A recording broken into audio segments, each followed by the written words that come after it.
আছে, এই ক্রাইলনের তোর ইসেটা আছে তোদের কাছে, সুপ্রা, তোদের সুপ্রা আছে, আর আমার কাছে ডার্মা আছে।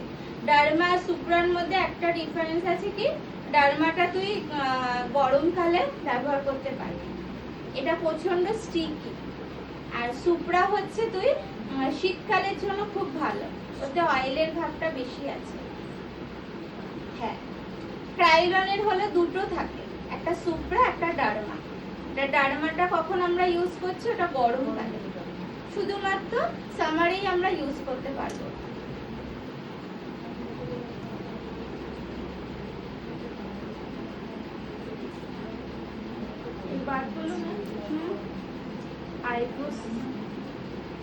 বল বল, আইব্রো পরে করবো।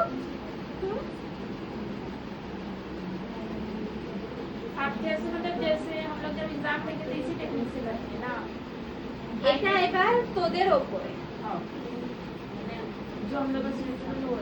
যেটা তুই মনে করবি। তুই যদি নিজের ওপর এতটাই ভাবিস যে না আমি পারবো এটা করতে, আমি আই মেকআপ করতে গেলে আমি করবে না, ঠিক আছে, তখন আমি কি করব, তখন তুই আগে বেসটা কর না, কোনো ব্যাপার না।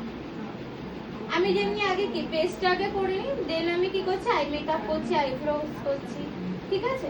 আর তোদের প্রবলেম তো হবে, কেন বলতো? হ্যাঁ, ডাস্ট আপ হচ্ছে তো তোর, আর নিজের উপর, কারণ তোদের এখনো প্র্যাকটিসটা সেইভাবে হয়নি, হাত সেটটা হয়নি, এই জন্য তোর প্রবলেমটা হচ্ছে। যখন তোর হাত সেট হয়ে যাবে, যখন তুই প্রপার টেকনিক গুলো বুঝে যাবি, তখন তোর আর এই প্রবলেম গুলো হবে। কথাটা বুঝলি?